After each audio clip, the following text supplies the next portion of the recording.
आज के इस लीगल वीडियो के टॉपिक में हम भारतीय न्याय संहिता 2023 के अंतर्गत आने वाली सभी धाराओं का धारा 1 से धारा 358 तक का संक्षिप्त अध्ययन करेंगे।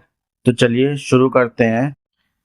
इस अधिनियम का संक्षिप्त नाम भारतीय न्याय संहिता 2023 है। इसमें कुल अध्याय 20 हैं और इसके अंतर्गत कुल धाराएं 358 है। राष्ट्रपति द्वारा 25 दिसंबर 2023 को स्वीकृत तथा 25 दिसंबर 2023 को भारत का राजपत्र भाग 2 खंड 1 में यह प्रकाशित हुआ। भारतीय न्याय संहिता 2023 अध्याय 1 प्रारंभिक। धारा 1 संक्षिप्त नाम प्रारंभ और लागू होना। धारा 2 परिभाषाएं। धारा 2 में परिभाषाएं दी गई हैं। धारा 2 की उपधारा 1 में कार्य की परिभाषा दी गई है। धारा 2 की उपधारा 2 में जीव जंतु के बारे में बताया गया। धारा 2 की उपधारा 3 में बालक के बारे में बताया गया है। धारा 2 की उपधारा 4 में कूटकर्ण के बारे में बताया गया है। धारा 2 की उपधारा 5 में न्यायालय दिया हुआ है। धारा 2 की उपधारा 6 में मृत्यु दी गई है। धारा 2 की उपधारा 7 में बेईमानी की परिभाषा है। धारा 2 की उपधारा 8 में दस्तावेज की परिभाषा है। धारा 2 की उपधारा 9 में कपटपूर्वक की परिभाषा है। धारा 2 की उपधारा 10 में लिंग की परिभाषा है। धारा 2 की उपधारा 11 में सद्भावना पूर्वक की परिभाषा है। धारा 2 की उपधारा 12 में सरकार की परिभाषा है। धारा 2 की उपधारा 13 में संश्रय की परिभाषा है। धारा 2 की उपधारा 14 में क्षति की परिभाषा है। धारा 2 की उपधारा 15 में अवैध की परिभाषा है।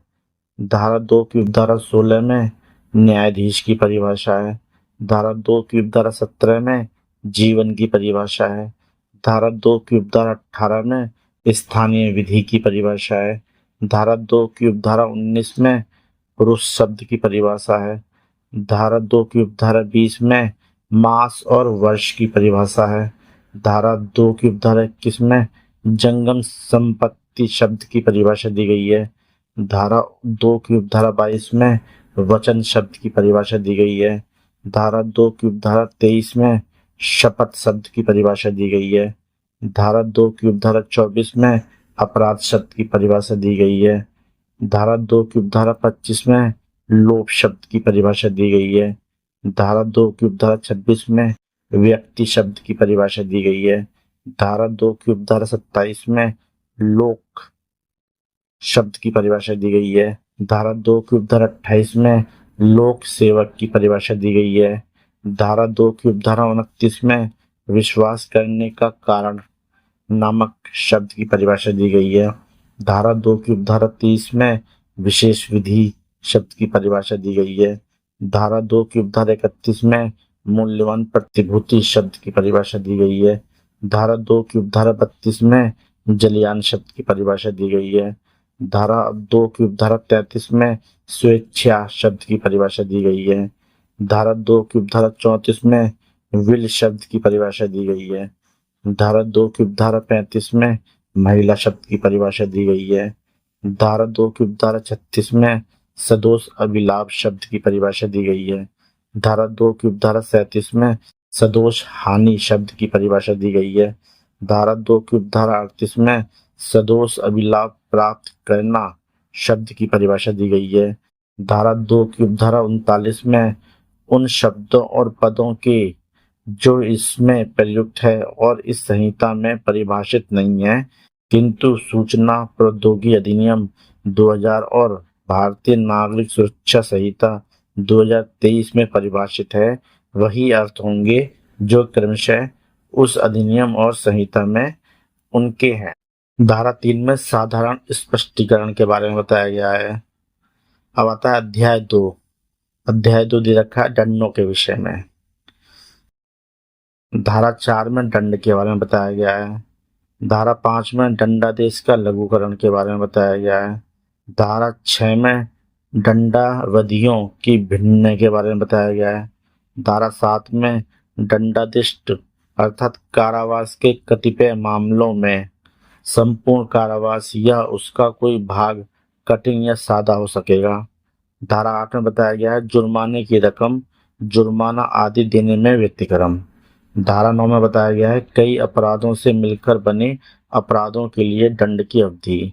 धारा 10 में बताया गया है कई अपराधों में से एक के दोषी व्यक्ति के लिए दंड, जबकि निर्णय में यह कथित है कि यह संदेह है कि वह किस अपराध का दोषी है। धारा 11 में एकांत परिरोध के बारे में बताया गया है। धारा 12 में एकांत परिरोध की अवधि के बारे में बताया गया है। धारा 13 में पूर्ण दोषसिद्धि के पश्चात कतिपय अपराधों के लिए वर्धित दंड के बारे में बताया गया है। अब अगला आता है अध्याय 3। इसमें साधारण अपवाद के बारे में बताया गया है।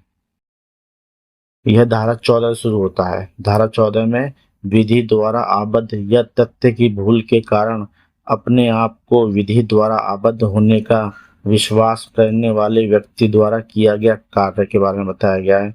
धारा 15 में न्यायिक रूप से कार्य करते हुए न्यायाधीश का कार्य के बारे में बताया गया है।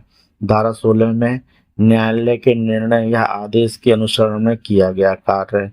धारा 17 में विधि द्वारा न्यायानुमत या तथ्य की भूल से अपने को विधि द्वारा न्यायानुमत होने का विश्वास करने वाले व्यक्ति द्वारा किया गया कार्य है। धारा 18 में विधिपूर्ण कार्य करने में दुर्घटना।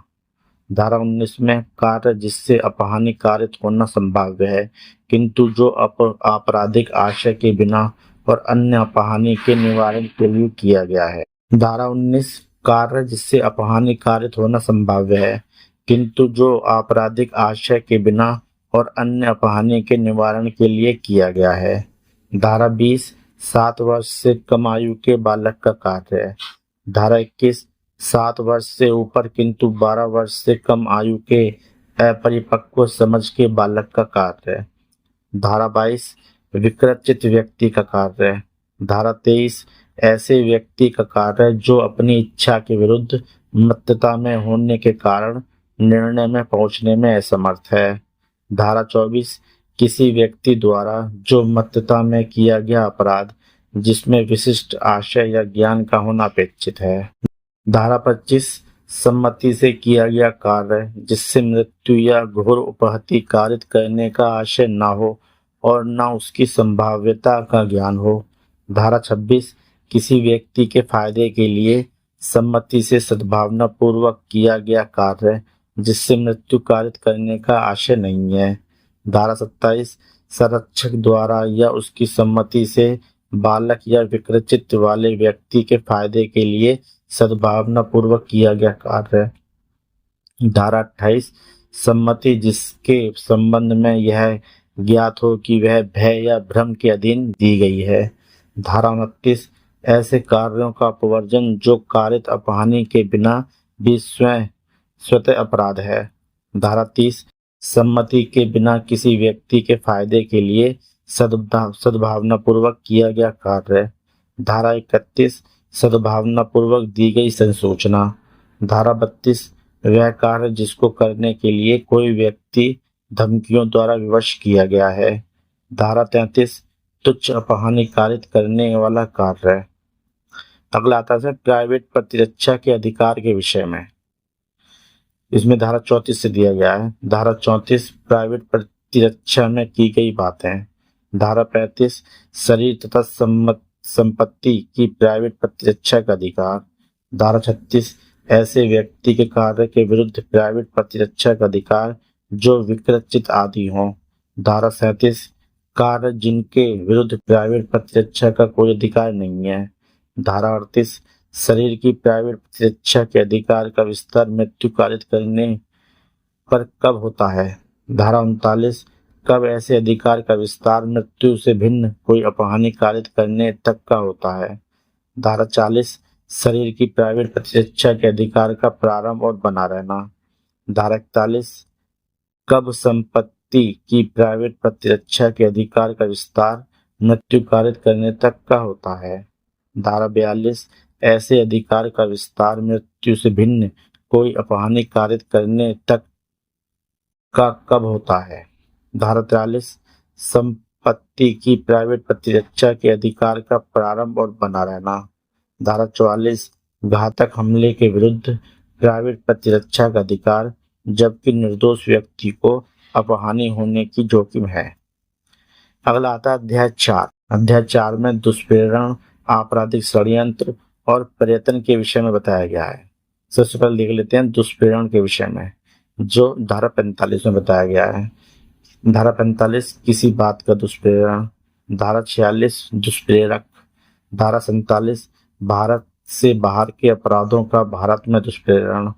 धारा 48 भारत में अपराधों का भारत से बाहर दुष्प्रेरण। धारा 49 दुष्प्रेरण का दंड, यदि दुष्प्रेरित कार्य उसके परिणामस्वरूप किया जाए और जहाँ की उसके दंड के लिए कोई अभिव्यक्त बंध नहीं है। धारा 50 दुष्प्रेरण का दंड, यदि दुष्प्रेरित व्यक्ति दुष्प्रेरक के आशय से भिन्न आशय से कार्य करता है। धारा 51 दुष्प्रेरक का दायित्व, जब एक कार्य का दुष्प्रेरण किया गया है और उससे भिन्न कार्य किया गया है। धारा 52 दुष्प्रेरक कब दुष्प्रेरित कार्य के लिए और किए गए कार्य के लिए आकलित दंड से दंडनीय है। धारा 53 दुष्प्रेरित कार्य से कारित उस प्रभाव के लिए दुष्प्रेरक का दायित्व जो दुष्प्रेरक द्वारा आशयित से भिन्न हो। धारा 54 अपराध किए जाते समय दुष्प्रेरक की उपस्थिति। धारा 55 मृत्यु या आजीवन कारावास से दंडनीय अपराध का दुष्प्रेरण। धारा 56 कारावास से दंडनीय अपराध का दुष्प्रेरण। धारा 57 लोक साधारण द्वारा या 10 से अधिक व्यक्तियों द्वारा अपराध किए जाने का दुष्प्रेरण। धारा 58 मृत्यु या जीवन कारावास से दंडनीय अपराध करने की परिकल्पना को छुपाना। धारा 59 किसी ऐसे अपराध के किए जाने की परिकल्पना का लोक सेवक द्वारा छुपाया जाना जिसका निवारण करना उसका कर्तव्य है। धारा 60 कारावास से दंडनीय अपराध करने की परिकल्पना को छुपाना। अब आता है आपराधिक षड्यंत्र के विषय में, जो धारा 61 में बताया गया है। धारा 61 आपराधिक षड्यंत्र। अब अगला आता है प्रयत्न के विषय में, जिसे धारा 62 में बताया गया है। धारा 62 आजीवन कारावास या अन्य कारावास से दंडनीय अपराधों को करने के प्रयत्न के लिए दंड। अगला आता है अध्याय 5। अध्याय 5 के अंतर्गत महिला और बालक के विरुद्ध अपराधों के विषय में है। इसके अंतर्गत लैंगिक अपराधों के विषय में शुरू होता है ये धारा 63 से। धारा 63 में बताया गया है बलात्संगत। धारा 64 में बताया गया है बलात्संगत के लिए दंड। धारा 65 कतिपय मामलों में बलात्संग के लिए दंड। धारा 66 पीड़िता की मृत्यु या सतत विकृतशील दशा कारित करने के लिए दंड। धारा 67 पति द्वारा अपनी पत्नी के साथ पृथक्करण के दौरान मैथुन। धारा 68 प्राधिकार में किसी व्यक्ति द्वारा मैथुन। धारा 69 प्रवंचनापूर्व साधनों आदि का प्रयोग करके मैथुन। धारा 70 सामूहिक बलात्संग। धारा 71 पुनरावृत्तिकर्ता अपराधियों के लिए दंड। धारा 72 कतिपय अपराधों आदि से पीड़ित व्यक्ति की पहचान का प्रकटीकरण। धारा 73 अनुज्ञा के बिना न्यायालय की कार्रवाइयों से संबंधित किसी मामले का मुद्रण या प्रकाशन करना। अब इसके अंतर्गत अगला आता है महिला के विरुद्ध आपराधिक बल और हमले के विषय में। इसे धारा 74 में बताया गया है। धारा 74 महिला की लज्जा भंग करने के आशय से उस पर हमला या आपराधिक बल का प्रयोग। धारा 75 लैंगिक उत्पीड़न। धारा 76 विवस्त्र करने के आशय से महिला पर हमला या आपराधिक बल का प्रयोग। धारा 77 दृश्य रतिकता। धारा 78 पीछा करना। धारा 79 शब्द अंग विक्षेप या कार्य जो किसी महिला की लज्जा का अनादर करने के लिए आशयित है।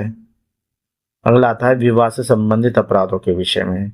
यह धारा 80 से शुरू होता है। धारा 80 दहेज मृत्यु। धारा 81 विधि पूर्व विवाह का प्रवंचना से विश्वास उत्प्रेरित करने वाले पुरुष द्वारा कारित सहवास। धारा 82 पति या पत्नी के जीवन काल में पुनः विवाह करना। धारा 83 विधिपूर्ण विवाह के बिना कपटपूर्ण विवाह कर्म पूरा कर लेना।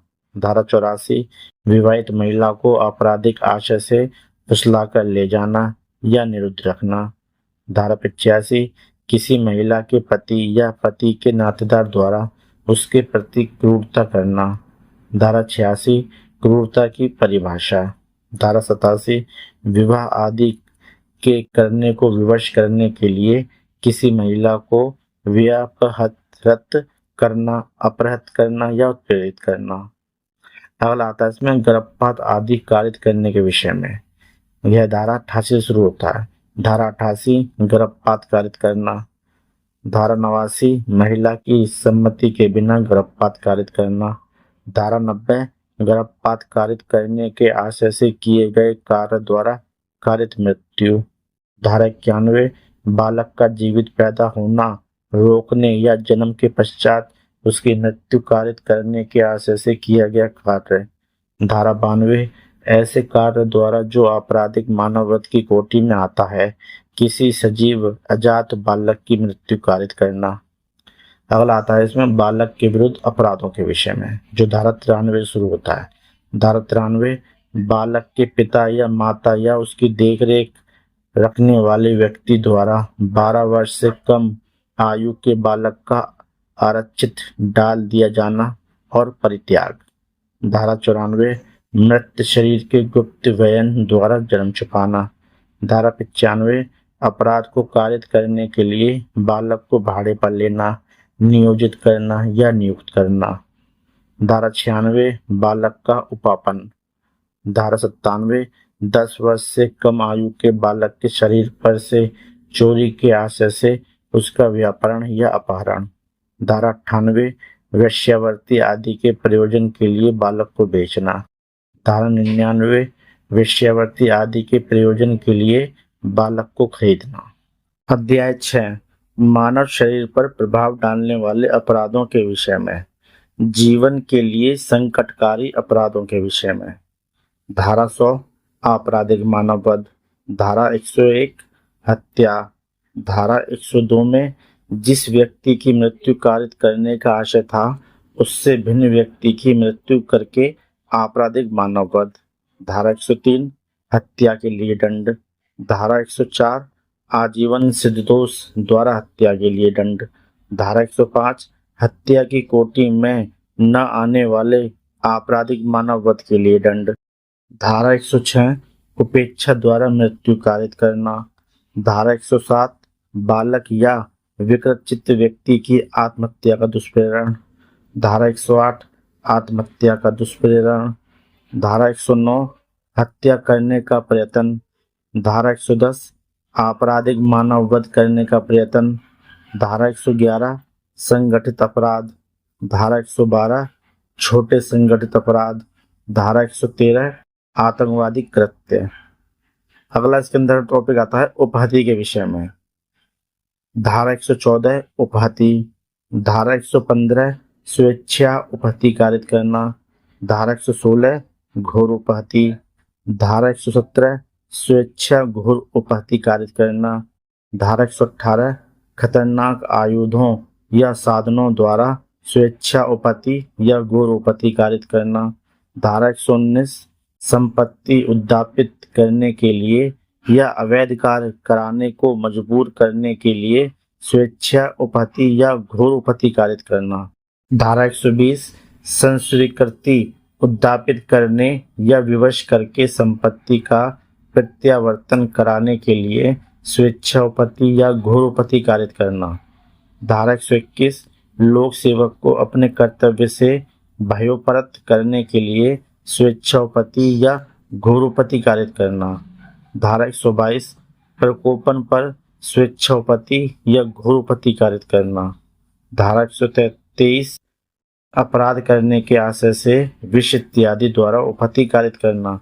धारा 124 अम्ल आदि का प्रयोग करके स्वेच्छा घोरोपहति कारित करना। धारा 125 कार्य जिससे दूसरों का जीवन या व्यक्ति क्षेम संकटापन्न हो।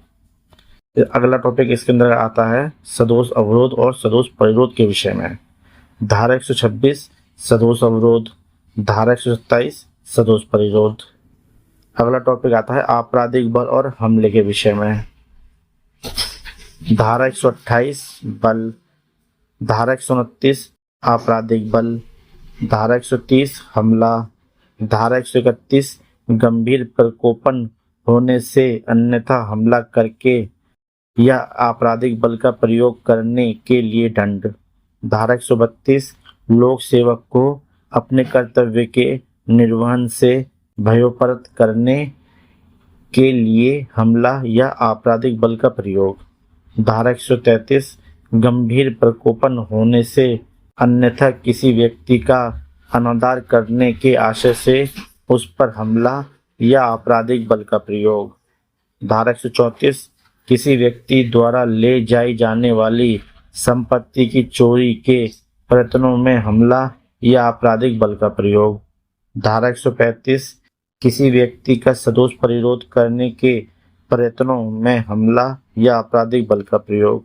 धारा 136 गंभीर प्रकोपन मिलने पर हमला या आपराधिक बल का प्रयोग।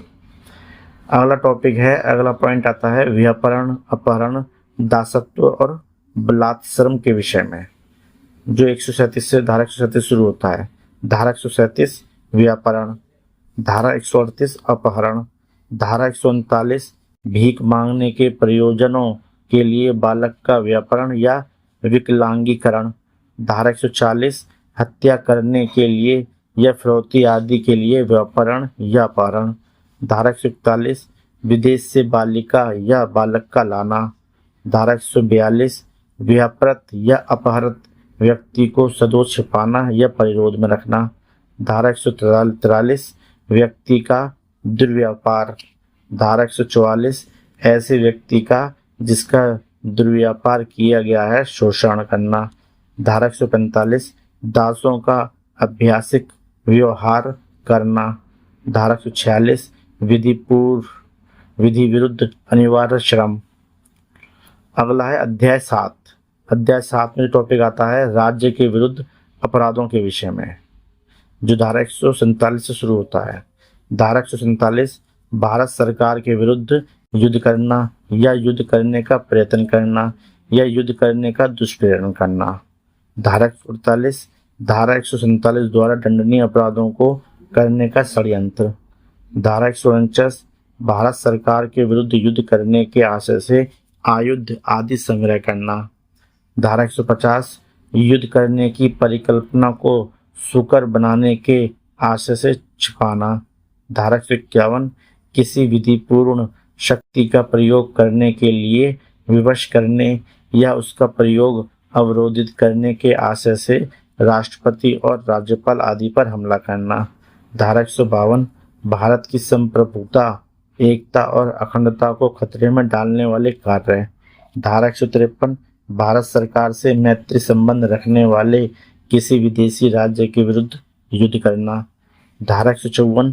भारत सरकार के साथ शांति का संबंध रखने वाले विदेशी राज्य के राज्य क्षेत्र में लूटपाट करना, धारा 155 धारा 153 और धारा 154 में वर्णित युद्ध या लूटपाट द्वारा ली गई संपत्ति प्राप्त करना, धारा 156 लोक सेवक का स्वेच्छा राज कैदी या युद्ध कैदी को निकल भागने देना, धारा 157 उपेक्षा से लोक सेवक का ऐसे कैदी का निकल भागना सहन करना, धारा 158 ऐसे कैदी के निकल भागने में सहायता देना, उसे छुड़ाना या संश्रय देना।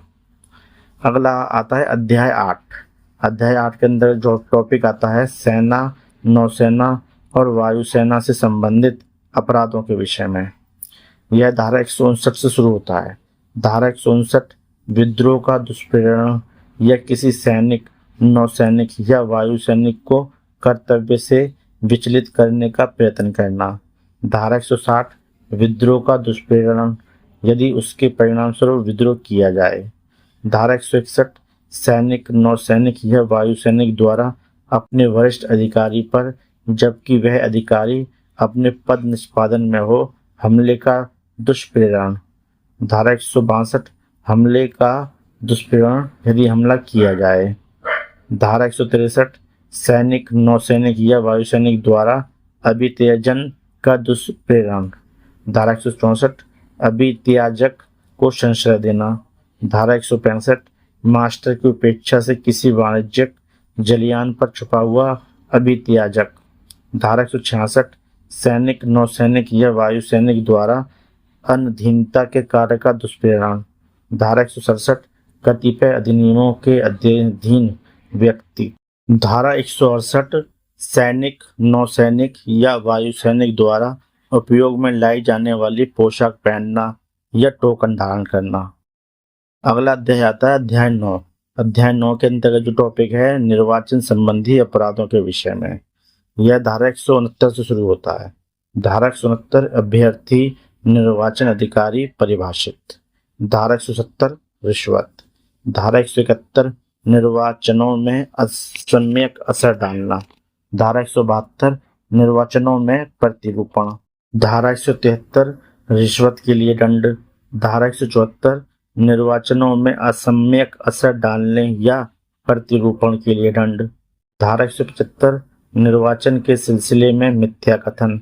धारा 176 निर्वाचन के सिलसिले में अवैध संदाय। धारा 177 निर्वाचन लेखा रखने में असफलता। अगला अध्याय आता है अध्याय 10। अध्याय 10 के अंतर्गत जो टॉपिक दिया हुआ है वह है सिक्कों, करेंसी नोटों, बैंक नोटों और सरकारी स्टाम्पों से संबंधित अपराधों के विषय में। यह धारा 178 से शुरू होता है। धारा 178 सिक्कों, सरकारी स्टाम्पों, करेंसी नोटों या बैंक नोटों का कूटकरण। धारा 179 कूट रचित या कूटकृत सिक्के, सरकारी स्टाम्प, करेंसी नोट या बैंक नोट को असली के रूप में उपयोग में लाना। धारा 180 कूट रचित या कूटकृत सिक्के, सरकारी स्टाम्प, करेंसी नोट या बैंक नोट को कब्जे में रखना। धारा 181 लिखित या कूट रचना के लिए सामग्री या कूटकृत सिक्के, सरकारी स्टाम्प, करेंसी नोटों या बैंक नोटों को बनाना या कब्जे में रखना। धारा 182 करेंसी नोटों या बैंक नोटों के सदृश रखने वाले दस्तावेजों की रचना या उपयोग। धारा 183 सरकार को हानिकारित करने के आशय से उस पदार्थ पर से जिस पर सरकारी स्टाम्प लगा हुआ है लेख मिटाना या दस्तावेज से वह स्टाम्प हटाना जो उसके लिए उपयोग में लाया गया है। धारा 184 ऐसे सरकारी स्टाम्प का उपयोग जिसके बारे में ज्ञात है कि उसका पहले उपयोग हो चुका है। धारा 185 स्टाम्प के उपयोग किए जा चुकने के घोतक चिन्ह का छीलकर मिटाना। धारा 186 बनावटी स्टाम्पों का प्रतिषेध। धारा 187 टकसाल में नियोजित व्यक्ति द्वारा सिक्के का उस वजन या मिश्रण से भिन्न कारित किया जाना जो विधि द्वारा नियत है। धारा 188 टकसाल से सिक्का बनाने का उपकरण विधि विरुद्ध रूप से लेना। अध्याय 11। अध्याय 11 के अंतर्गत जो टॉपिक आता है वह है लोक प्रशांति के विरुद्ध अपराधों के विषय में। यह धारा 189 से शुरू होता है। धारा 189 विधि विरुद्ध जमाव। धारा 190 विधि विरुद्ध जमाव का प्रत्येक सदस्य सामान्य उद्देश्य को अग्रसर करने के लिए किए गए अपराध का दोषी। धारा 191 बलवा करना। धारा 192 बलवा कराने के आशय से स्वैरिकता से प्रकोपन देना यदि बलवा किया जाए, यदि बलवा ना किया जाए। धारा 193 उस भूमि के स्वामी, अधिभोगी आदि जिस पर विधि विरुद्ध जमाव या बलवा किया गया है का दायित्व। धारा 194 दंगा। धारा 195 लोक सेवक जब बलवे इत्यादि को दबा रहा हो तब उस पर हमला करना या उसे बाधित करना। धारा 196 धर्म, मूलवंश, जन्म स्थान, निवास स्थान तथा भाषा इत्यादि के आधारों पर विभिन्न समूहों के बीच शत्रुता का संप्रवर्तन और सौहार्द बने रहने पर प्रतिकूल प्रभाव डालने वाले कार्य करना। धारा 197 राष्ट्रीय अखंडता पर प्रतिकूल प्रभाव डालने वाले लालचन या प्रख्यान। अगला आता है अध्याय 12। अध्याय 12 के अंतर्गत जो टॉपिक आता है वह है लोक सेवकों द्वारा या उनसे संबंधित अपराधों के विषय में। यह धारा 198 से शुरू होता है। धारा 198 लोक सेवक जो किसी व्यक्ति को क्षतिकारित करने के आशय से विधि की अवज्ञा करता है। धारा 199 लोक सेवक जो विधि के अधीन निर्देश की अवज्ञा करता है। धारा 200 पीड़ित का उपचार न करने के लिए दंड। धारा 201 लोक सेवक जो क्षतिकारित करने के आशय से अशुद्ध दस्तावेज रचता है। धारा 202 लोक सेवक जो विधि विरुद्ध रूप से व्यापार में लगा है। धारा 203 लोक सेवक जो विधि विरुद्ध रूप से संपत्ति क्रय करता है या उसके लिए बोली लगाता है। धारा 204 लोक सेवक का प्रतिरूपण। धारा 205 कपटपूर्ण आशय से लोक सेवक के उपयोग की पोशाक पहनना या टोकन को धारण करना। अगला आता है अध्याय 13। अध्याय 13 के अंदर जो टॉपिक आता है वह है लोक सेवकों के विधि विरुद्ध प्राधिकार के अवमान के विषय में। यह धारा 206 से शुरू होता है। धारा 206 समनों की तामील या अन्य कार्रवाई से बचने के लिए फरार हो जाना। धारा 207 समन की तामील का या अन्य कार्रवाई का या उसके प्रकाशन का निवारण करना। धारा 208 लोक सेवक का आदेश न मानकर गैर हाजिर रहना। धारा 209 भारतीय नागरिक सुरक्षा संहिता 2023 की धारा 84 के अधीन किसी उद्घोषणा के जवाब में गैर हाजिरी। धारा 210 दस्तावेज या इलेक्ट्रॉनिक अभिलेख पेश करने के लिए विधिक रूप से आबद्ध व्यक्ति को लोक सेवक को पेश करने का लोक। धारा 211 विधि विरुद्ध रूप से आबद्ध व्यक्ति द्वारा लोक सेवक को सूचना या इत्तला देने का लोक। धारा 212 मिथ्या इत्तला देना। धारा 213 शपथ या प्रतिज्ञान से इनकार करना जबकि लोक सेवक द्वारा वह वैसा करने के लिए सम्यक रूप से अपेक्षित किया जाए। धारा 214 प्रश्न करने के लिए प्राधिकृत लोक सेवक का उत्तर देने से इनकार करना। धारा 215 कथन पर हस्ताक्षर करने से इनकार।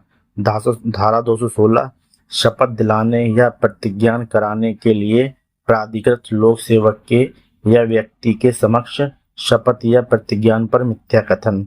धारा 217 इस आशय से मिथ्या इत्तला देना कि लोक सेवक अपनी विधिपूर्ण शक्ति का उपयोग दूसरे व्यक्ति को क्षति करने के लिए। धारा 218 लोक सेवक के विधिपूर्ण प्राधिकार द्वारा संपत्ति लिए जाने का प्रतिरोध।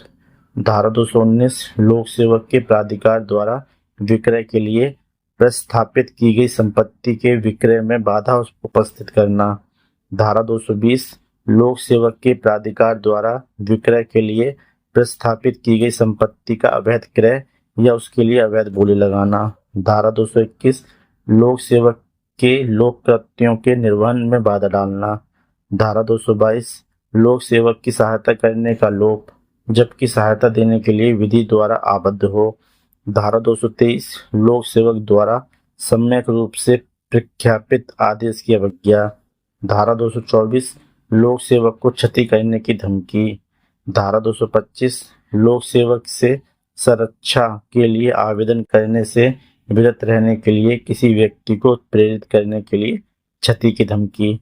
धारा 226 विधि विरुद्ध शक्ति का प्रयोग करने या प्रयोग करने से विरत रहने के लिए आत्महत्या करने का प्रयत्न।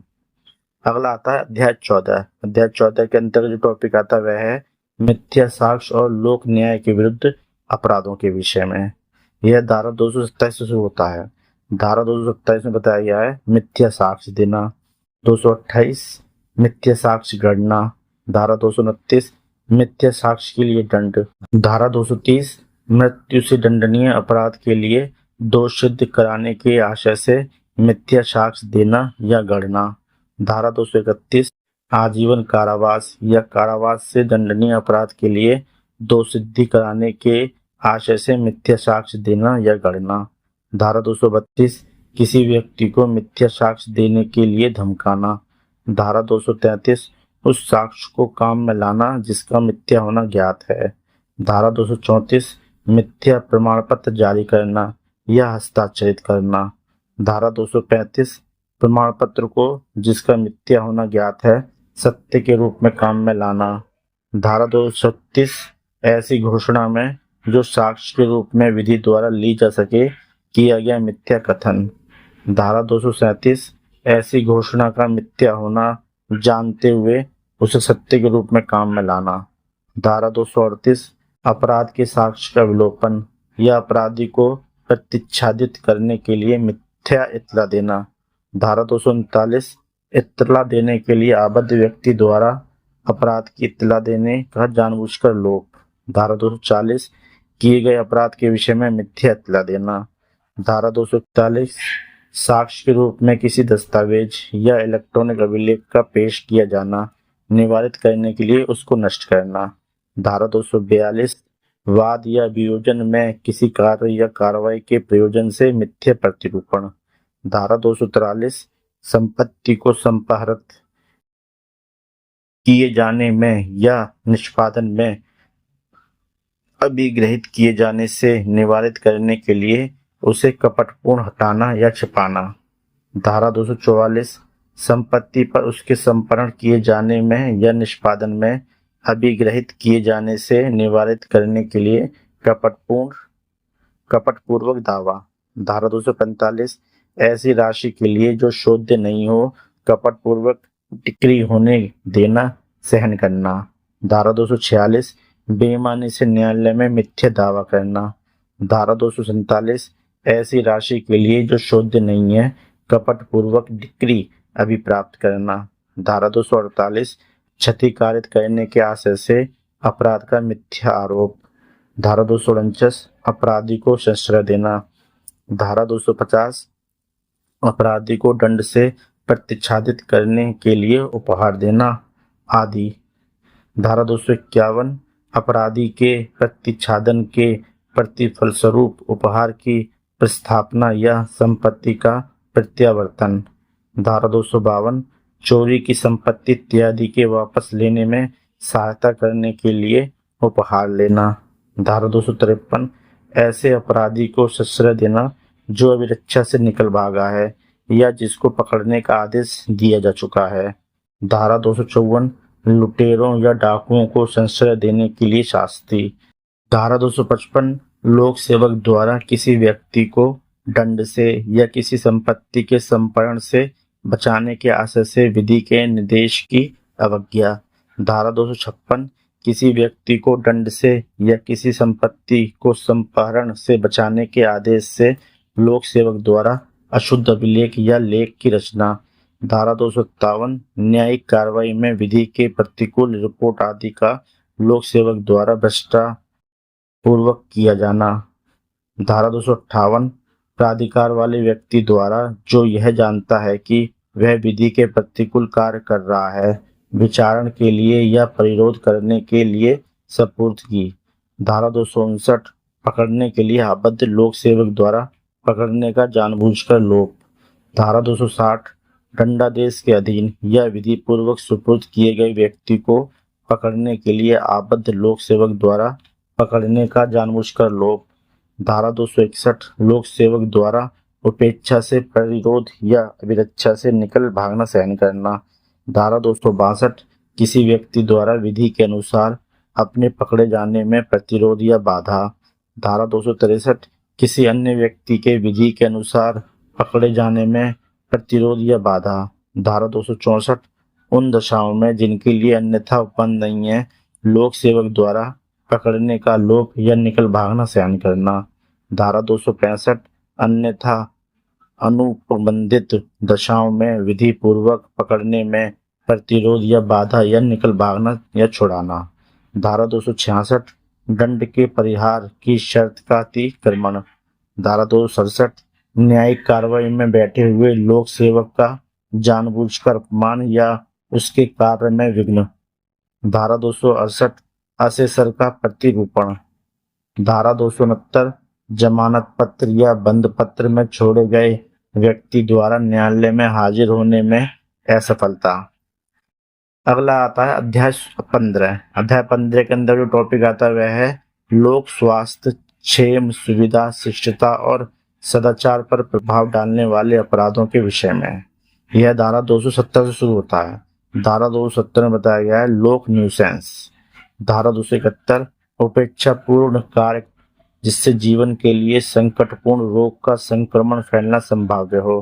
धारा 272 परिद्वेषपूर्ण कार्य जिससे जीवन के लिए संकटपूर्ण रोग का संक्रमण फैलना संभाव्य हो। धारा 273 क्वारंटाइन के नियम की अवज्ञा।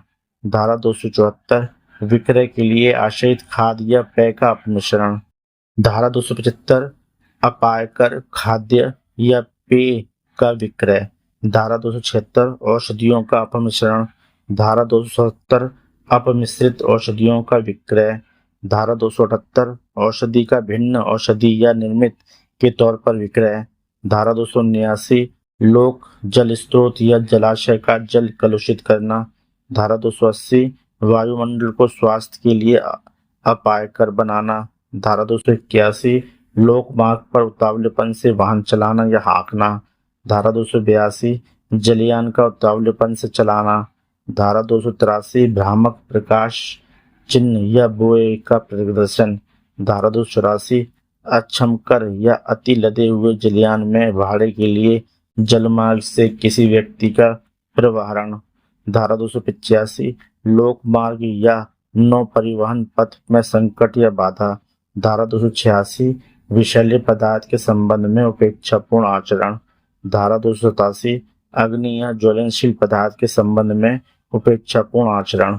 धारा 288 विस्फोटक पदार्थ के बारे में उपेक्षापूर्ण आचरण। धारा 289 मशीनरी के संबंध में उपेक्षापूर्ण आचरण। धारा 290 किसी निर्माण को गिराने उसकी मरम्मत करने या सन्निर्माण करने के संबंध में उपेक्षापूर्ण आचरण। धारा 291 जीव जंतु के संबंध में उपेक्षापूर्ण आचरण। धारा 292 अन्यथा अनुबंधित मामलों में लोक न्यूसेंस के लिए दंड। धारा 293 न्यूसेंस बंद करने के व्यादेश के पश्चात उसका चालू रखना। धारा 294 अश्लील पुस्तकों आदि का विक्रय आदि। धारा 295 बालक को अश्लील पुस्तकों का विक्रय आदि। धारा 296 अश्लील कार्य और गाने। धारा 297 लॉटरी कार्यालय रखना। अध्याय 16 के अंतर्गत जो टॉपिक है वह है धर्म से संबंधित अपराधों के विषय में। यह धारा 298 से शुरू होता है। धारा 298 किसी वर्ग के धर्म का अपमान करने के आशय से उपासना के स्थान को क्षति करना या अपवित्र करना। धारा 299 विमर्शित और विद्वेषपूर्ण कार्य जो किसी वर्ग के धर्म या धार्मिक विश्वासों का अपमान करके उसकी धार्मिक भावनाओं को आहत करने के आशय से किए गए हों। धारा 300 धार्मिक जवाब में विघ्न करना। धारा 301 कब्रिस्तानों आदि में अत्याचार करना। धारा 302 किसी व्यक्ति की धार्मिक भावनाओं को ठेस पहुंचाने के विमर्शित आशय से शब्द उच्चारित करना आदि। अगला आता है अध्याय 17। अध्याय 17 के अंदर टॉपिक है वह है संपत्ति के विरुद्ध अपराधों के विषय में। इसके अंतर्गत भी टॉपिक है चोरी के विषय में। यह धारा 303 से शुरू होता है। धारा 303 चोरी। धारा 304 झपटमारी। धारा 305 निवास गृह या यातायात के साधन या पूजा स्थल आदि में चोरी। धारा 306 लिपिक या सेवक द्वारा स्वामी के कब्जे में संपत्ति की चोरी। धारा 307 चोरी करने के लिए मृत्यु उपहति या अवरोध कारित करने की तैयारी के पश्चात चोरी। अगला टॉपिक आता है इसके अंतर्गत उद्यापन के विषय में। यह धारा 308 से शुरू होता है। धारा 308 उद्यापन। अगला टॉपिक आता है लूट और डकैती के विषय में। यह धारा 309 से शुरू होता है। धारा 309 लूट। धारा 310 डकैती। धारा 311 मृत्यु या घोर उपत्ति कारित करने के प्रयत्न के साथ लूट या डकैती। धारा 312 घातक आयुध से सज्जित होकर लूट या डकैती करने का प्रयत्न। धारा 313 लुटेरों आदि की टोली का होने के लिए दंड। अगला टॉपिक आता है संपत्ति के आपराधिक दुर्विनियोग के विषय में। यह धारा 314 से शुरू होता है। धारा 314 संपत्ति का बेईमानी से दुर्विनियोग। धारा 315 ऐसी संपत्ति का बेईमानी से दुर्विनियोग जो मृत व्यक्ति की मृत्यु के समय उसके कब्जे में थी। अगला टॉपिक आता है आपराधिक न्यास भंग के विषय में। यह धारा 316 से शुरू होता है। धारा 316 आपराधिक न्यास भंग। अगला टॉपिक आता है चुराई हुई संपत्ति प्राप्त करने के विषय में। यह धारा 317 से शुरू होता है। धारा 317 चुराई हुई संपत्ति। अगला टॉपिक आता है छल के विषय में। यह धारा 318 से शुरू होता है। धारा 318 छल। धारा 319 प्रतिरूपण द्वारा छल। अगला टॉपिक आता है कपटपूर्ण विलेखों और संपत्ति व्ययनों के विषय में। यह धारा 320 से शुरू होता है। धारा 320 लेनदारों में वितरण निवारित करने के लिए संपत्ति का बेईमानी से या कपटपूर्वक अपसारण या छुपाना। धारा 321 ऋण को लेनदारों के लिए उपलब्ध होने से बेईमानी से या कपटपूर्वक निवारित करना। धारा 322 अंतरण के ऐसे विलेख का जिसमें प्रतिफल के संबंध में मिथ्या कथन अंतर्विष्ट है, बेईमानी से यह कपटपूर्वक निष्पादन। धारा 323 संपत्ति का बेईमानी से यह कपटपूर्वक अपसारण या छुपाया जाना। धारा 324 रिष्टि। धारा 325 जीव जंतु को वध करने या उसे विकलांग करने द्वारा रिष्टि। धारा 326 क्षति, जल प्लावन, अग्नि या विस्फोटक पदार्थ द्वारा रिष्टि। धारा 327 रेल, वायुयान, तल्लायुक्त या 20 टन बोझ वाले जलयान को नष्ट करने या सापत बनाने के आशय से रिष्टि। धारा 328 चोरी आदि करने के आशय से जलयान को जानबूझकर भूमि या किनारे पर चढ़ा देने के लिए दंड। अगला टॉपिक इसके अंतर्गत आता है आपराधिक अतिचार के विषय में। यह धारा 329 से शुरू होता है। धारा 329 आपराधिक अतिचार और गृह अतिचार। धारा 330 गृह अतिचार और गृह वेदन। धारा 331 गृह अतिचार या गृह वेदन के लिए दंड। धारा 332 अपराध को करने के लिए गृह अतिचार। धारा 333 उपहती हमला या सदोष अवरोध की तैयारी के पश्चात गृह अतिचार। धारा 334 ऐसे पात्र को जिसमें संपत्ति है बेईमानी से तोड़कर खोलना। अगला आता है अध्याय 18। अध्याय 18 के अंतर्गत जो टॉपिक आता है वह है दस्तावेजों और संपत्ति चिन्हों संबंधी अपराधों के विषय में। यह धारा 335 से शुरू होता है। धारा 335 मिथ्या दस्तावेज रचना। धारा 336 कूट रचना। धारा 337 न्यायालय के अभिलेख की या लोक रजिस्टर आदि की कूट रचना। धारा 338 मूल्यवान प्रतिभूति बिल इत्यादि की कूट रचना। धारा 339 धारा 337 या धारा 338 में वर्णित दस्तावेज को उसे कूट रचित जानते हुए और उसे असली के रूप में उपयोग में लाने का आशा रखते हुए कब्जे में रखना। धारा 340 कूट रचित दस्तावेज या इलेक्ट्रॉनिक अभिलेख और इसे असली के रूप में उपयोग में लाना। धारा 341 धारा 338 के अधीन दंडनीय कूट रचना करने के आशय से कूटकृत मुद्रा आदि का बनाना या कब्जे में रखना। धारा 342 धारा 338 पर वर्णित दस्तावेजों के अधिप्रमाणीकरण के लिए उपयोग में लाई जाने वाली अभिलक्षणा या चिन्ह की कूटकृति बनाना या कूटकृत चिन्ह युक्त पदार्थ को कब्जे में रखना। धारा 343 विल, दत्तग्रहण, प्राधिकार पत्र या मूल्यवान प्रतिभूति को कपटपूर्वक रद्द तथा नष्ट आदि करना। धारा 344 लेखा का मिथ्याकरण। अगला टॉपिक आता है संपत्ति चिन्हों के विषय में। यह धारा 345 से शुरू होता है। धारा 345 संपत्ति चिन्ह। धारा 346 के अंतर्गत आता है क्षतिकारित करने के आशय से संपत्ति चिन्ह को बिगाड़ना। धारा 347 संपत्ति चिन्ह का कूटकरण। धारा 348 संपत्ति चिन्ह के कूटकरण के लिए कोई उपकरण बनाना या उस पर कब्जा। धारा 349 कूटकृत संपत्ति चिन्ह से चिन्हित माल का विक्रय।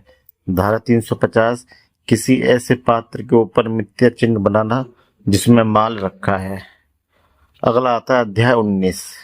अध्याय 19 के अंतर्गत टॉपिक है वह है आपराधिक अभित्रास, अपमान, क्षोभ तथा मानहानि आदि के विषय में। यह धारा 351 से शुरू होता है। धारा 351 आपराधिक अभित्रास। धारा 352 लोक शांति भंग कराने को प्रकोपित करने के आशय से जानबूझकर अपमान। धारा 353 लोक रिष्टिकारक वक्तव्य। धारा 354 व्यक्ति को यह विश्वास करने के लिए उत्प्रेरित करके कि वह देवी अप्रसाद का भाजन होगा कराया गया कार्य। धारा 355 मत्य व्यक्ति द्वारा लोक स्थान में अपचार। अगला आता है मानहानि के विषय में। यह धारा 356 से शुरू होता है। धारा 356 मानहानि।